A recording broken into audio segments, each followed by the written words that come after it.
এটা আপনাদেরকে উপন্যাসের খানিক শোনাই। এই যে লাইলা মজনু, লাইলা মজনুটা কোনো ইতিহাস না উপন্যাস? উপন্যাস। লেখকের কলমের এমন মানে ভঙ্গি, সারা পৃথিবী জানে যে লাইলা মজনু কেউ ছিল। বাংলাতে বই আছে, হিন্দিতে আছে, উর্দুতে আছে। লাইলা মজনুকে নিয়ে কত বই হয়ে গেল, কিন্তু আসলে এটা উপন্যাস ছিল। তো কবি নজরুল দুইখানা কবিতা লিখেছেন এই উপন্যাসকে কেন্দ্র করে। জি ভাই, আপনাদের বিরক্ত লাগছে? ছেড়ে দিব?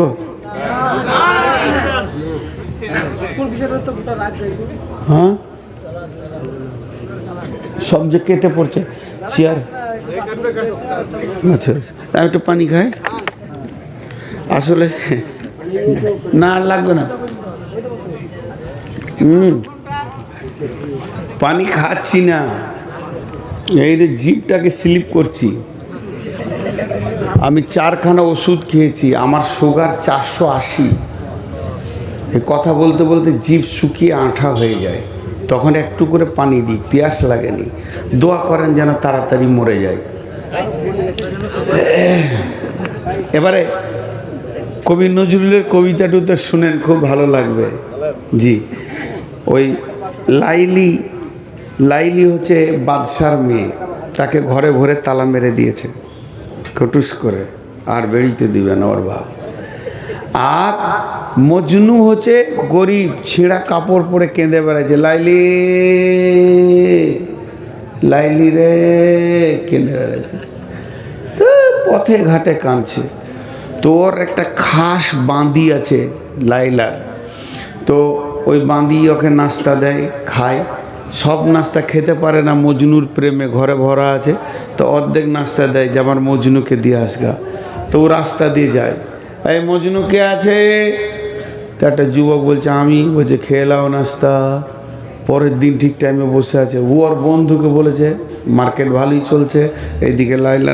এটা উপন্যাস বলছি, ভাববেন না যে আবার কোরআন হাদিস বলছি, উপন্যাসই বলছি। তো ওইদিকে আবার পরের দিন নাস্তা যায়। এই যেতে যেতে যেতে যেতে 1 মাসে 22 জন 25 জন নাস্তা খেয়েছে।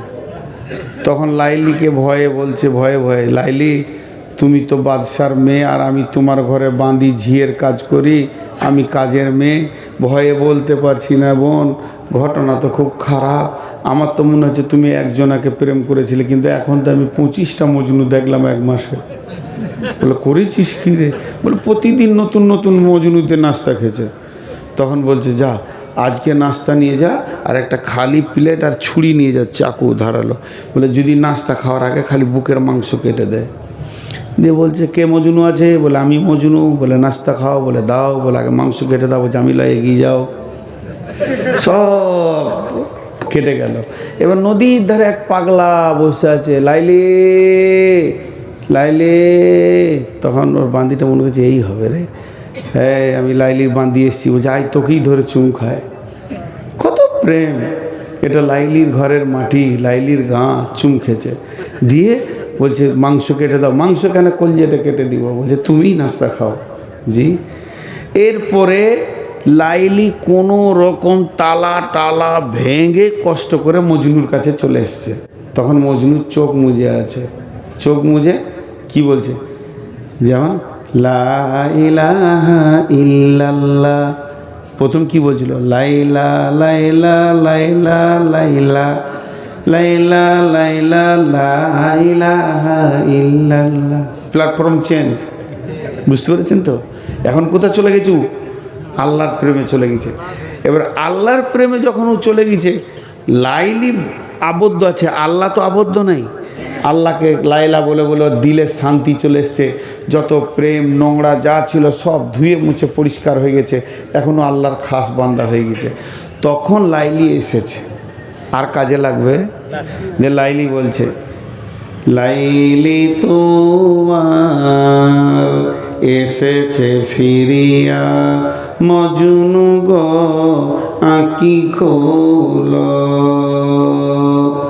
মজনু তোমার কাঁদন শুনিয়া নদী মরু পর্বতে বন্দিনী আজ ভেঙেছে পিঞ্জরা, বাহির হয়েছে পথে।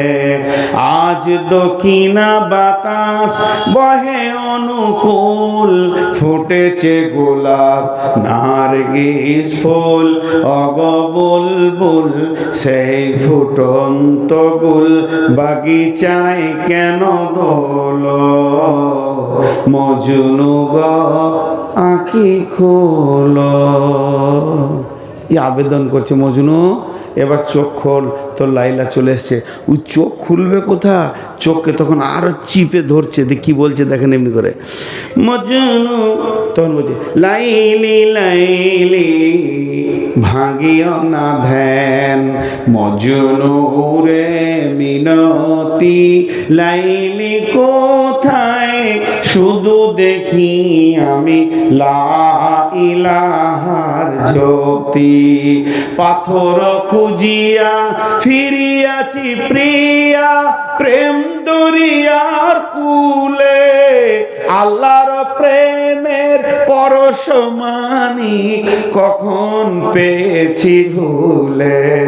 সে মানিক যদি তুমি দেখো একবার, সে জ্যোতি যদি তুমি দেখো একবার, মজনুরে তুমি চাহিবে না আর। ইসুব জলেখা লাজ মানে হারি, দেখিয়া তার খুবসুরতি, লাইলি লাইলি ভাগিও না ধ্যান, মজনুরে মিনতি লাইলি কোথায়, শুধু দেখি আমি। যারা বলেন লা ইলাহা ইল্লাল্লাহ, একটু জোরে বলেন ভাই, লা ইলাহা ইল্লাল্লাহুর জ্যোতি। আল্লাহ তাবারাক ওয়া তাআলা বলছেন, মুমিন রে আল্লাযীনা ইউমিনুনা বিল গায়বি, আমাকে যে দেখলো না অথচ ঈমানে পরিপূর্ণ করে দিল, তার ঈমান মেনে নিল। আল্লাহ মেনে নিয়েছে, আল্লাহ আছে, হাসর আছে, পুলসিরাত আছে, আযাব আছে, জান্নাত আছে, সুখ শান্তি আছে, হাজে কাউসার আছে, এবং কিয়ামতের মাঠে হিসাব দিতে হবে, নেকি প্রতি ওজন হবে। এইগুলোর উপরে টোটাল যে ঈমান আল্লাহ, এটা হলো 4 নম্বর, 3 নম্বর। আর 4 নম্বর হচ্ছে ওয়ায়ুকিমুনাস সালাতা, এবং সে নামাজ আদায় করবে। মুমিন কোনোদিন বেনামাজি হতে পারে না, আর বেনামাজি কোনোদিন মুমিন হতে পারে না। মুমিন কোনোদিন বেনামাজি হতে পারে না, আর বেনামাজি কোনোদিন মুমিন হতে পারে না। বেনামাজি কোনোদিন মুমিন হতে পারে না, মুমিন কোনোদিন বেনামাজি হতে পারে না। মুমিনের দ্বারা ছোটখাটো গুনাহ হয়ে যেতেই পারে ভুলবশত, নামাজ ছাড়ার মতো গুনাহ সে করবে না। আর বেঈমানের দ্বারা বড় বড় নেকি হয়ে যেতে পারে, কিন্তু সে নামাজ পড়ার মতো নেকিটা করতে পারবে না। এটাই হলো মুমিনের সাথে একটা আপনার কিনা কাফেরের পার্থক্য। আল্লাহ তাবারাক ওয়া তাআলা বলছেন যে শুনলে যখনই আমার উপরে তোর বিশ্বাস আসবে, তখন তোকে প্রথম কাজে পাওয়া যাবে ওয়ায়ুকিমুনাস সালাতা, নামাজের কাতারে তোমাকে পাওয়া যাবে। আল্লাহ নবী বলছেন, মাঝরে আমার উম্মতকে বলে দিও, উম্মতের কানে ভরে দিও, লা তাতরুকান্নাস সালাতা মাকতুবাতান মুতাআম্মিদান, ফাইন্না মান তারাকাস সালাতা মাকতুবাতান মুতাআম্মিদান ফাকাদ বারিয়াত মিনহু জিম্মাতুল্লাহ। মাঝরে ইচ্ছা করে জ্ঞানবশত যেন এক ওয়াক্ত ফরজ নামাজ ছেড়ে দিও না। যে ব্যক্তি ইচ্ছা করে জ্ঞানবশত এক ওয়াক্ত ফরজ নামাজ ছেড়ে দেবে, আল্লাহর সঙ্গে বান্দার সম্পর্ক কেটে যাবে। জি ভাই, সৌদির জামাতে ছেলেটা কেরলের, তা মদিনার লোকের সঙ্গে পরিচয় হয়ে গেছে কদিন জামাতের সাথে। তো উমরা করতে যে ওকে খুঁজছে, ওর বাড়িতে গিয়েছে কাঠ ধরে। তো গেটম্যান বলছে দোকান মে হ্যাঁ, ওই কেরলেরই গেটম্যান আছে। দোকানে গিয়েছে, দোকানে যে সেলসের কাজগুলো কার করার হিন্দি জানে, ইন্ডিয়ান, বলছে মকান মে হ্যাঁ। দোকান, মকান, মকান, দোকান। লোকটার খুঁজে পাওয়া যাচ্ছে না। মসজিদে নববীতে আজান হয়েছে, ও বলছে আর ওকে খোঁজার দরকার নেই, আমি তো ওকে খুঁজতে আসিনি, উমরা করতে এসেছি। সুন্নত নামাজ ধরেছে, দেখছি সামনেই হাজির জোহরের সময়। নামাজের শেষে দুইজন মোলাকাত হলো। তো মদিনাওয়ালা বলছে আপনি মেহমান, চলেন খাওয়া দাওয়া করি, হোটেলে গিয়ে খাওয়া দাওয়া সব হয়েছে। ইন্ডিয়ানওয়ালা বলছে ভাই সেই বেলা 10টা থেকে দোকান মাকান দোকান করতে করতে আমার দম শেষ। মদিনাওয়ালা বলছে ভাই তুমি ভুল করেছো, কে তোমাকে দোকানে যেতে বললে আর মাকানে যেতে বললে? একটা মুসলমানকে খুঁজে বের করার প্রধান প্রচেষ্টা কি?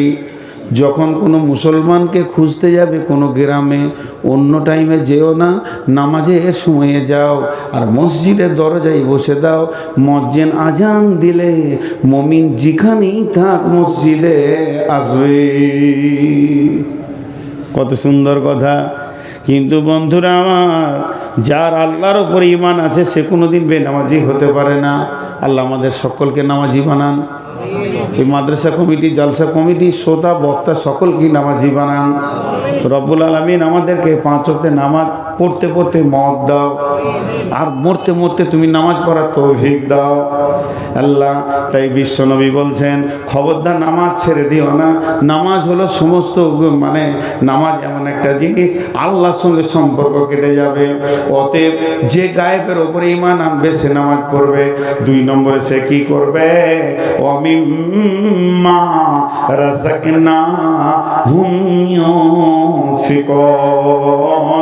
নিজের রুজি থেকে সারা বছর খেটে জমা করেছে সেই টাকা থেকে আল্লাহর রাস্তায় দান করবি। কোনদিন মুমিন বকিল হতে পারে না। যেখানেই মওকা পাবে, মাদ্রাসা হোক, মসজিদ হোক, জালসা হোক, তাবলীগ হোক, যেখানেই পাবে আপনার কিনা দ্বীনকে বাঁচানোর জন্য ন্যূনতম যদি কাজ হয়, মুমিন নিজের পকেটে টাকা রাখতে পারবে না, ওই জায়গায় টাকা দেবে। আল্লাহ তাবারাক ওয়া তাআলা বলছেন এই লোকগুলি ডান হাতে সার্টিফিকেট পাবে। যার আমার উপরে বিশ্বাস আছে ওই লোকটা নামাজ ছাড়বে না, আর ওই লোকটা দান ছাড়বে না। আমাদের ধারণা যার টাকা বেশি তার দান বেশি, যার টাকা বেশি তার দান বেশি, যার টাকা বেশি তার দান বেশি। কিন্তু কোরআন বলছে না, যার ঈমান বেশি তার দান বেশি, যার ঈমান বেশি তার দান বেশি। কোনদিন মুমিন টাকা নিয়ে বুকে করে নিশ্চিন্তে থাকবে না, কারণ সে জানে পৃথিবীর যত সম্পদ আছে এগুলো আমার নয়, যেটা আল্লাহর কাছে জমা করব সেটা আমার। আল্লাহর নবী বলছেন আমার উম্মতের অভ্যাস হচ্ছে মাল মাল মাল মাল মাল, কিন্তু মালের ভিতরে 3টি মাল তোমার। যেটা তুমি খেয়েছো তোমার মাল, যেটা তুমি করছো তোমার মাল, যেটা তুমি দান করছো সেটা তোমার মাল, বাকিগুলো তোমার নয়। এর জন্য বলছেন এই ধন মাল ছিল তোমারও বাবার, সে মরে গিয়ে আজ হয়েছে তোমার। তোমার বাপেরই মালিতে তুমি ওয়ারিস হইলে, কাল ছেলে ওয়ারিস হবে তুমি মরে গেলে। ধন ধন করিও না ধন অপরজন, মরিলে তোমার সঙ্গে যাবে না কো ধন। ধন জন অপরজন না রহে কাহার, আনিত ভাবে এই নিত্য ব্যবহার। ধন জন অপরজন না রহে কাহার, অপরে তোমার মালে ওরা ব্যবহার। একা অন্ধকারে ছিলে মায়ের উদরে, একা ফের যেতে হবে ঘোর অন্ধকারে। আজ তুমি বাস করিতেছ হয়ে সনকার, আকালকে ছাড়িয়ে যাবে সংসার সোনার। আজ তুমি গাড়ি ঘোড়া হইতেছ সওয়ার, কালকে সওয়ারি হইবে জানাজা তোমার। আজ তুমি পরিতেছ রেশম পোষণ, কালকে পরিবে তুমি মরণের কাফন। আজ তুমি খাইতেছ ফল মাকড়, কালকে খাইবে তোমাকে পোকা ও মাকড়। মানব যদি হব আমাদের জ্ঞানী বিচক্ষণ, মুরজিয়া আল্লাহর প্রেমে কাটাও জীবন। ভূমিতে আসিয়া তুমি ভবের মেলায়, হেলায় কাটিয়া নামাতিয়া খেলায়। এ মেলায় বহু লোক আসিয়া ভূমিতে, সব চলে গেল কোথা দেখিতে দেখিতে। সংবাদ তাদের কিছু পাওয়া নাহি যায়, হায় আজ আছে তারা কি হালে কোথায়। নাই সে দেশে কেহ আল্লাহ ভিন্ন আর, করিবে তাহাদের বিন্দু উপকার। দেখিতে আসিলাম মেলা দেখা হলো শেষ, চলো এবার ফিরে যায় আপনার দেশ। যেই দেশে ছিলাম পূর্বে চলো সেই দেশে, কি আসে রয়েছ বসে এসে পরবাসে। মাতা পিতা ভাই বন্ধু আত্মীয় স্বজন ক্রমে সেই দেশে সব করিল গমন। তোমার গমন কাল হয়ে উপস্থিত, সম্বল সংগ্রহণ কর কর যে কি যে। শাহ সেকেন্দার বাদশাহ মরিবার কালে এই ওসিয়ত করেন ওয়ারিস সকলে।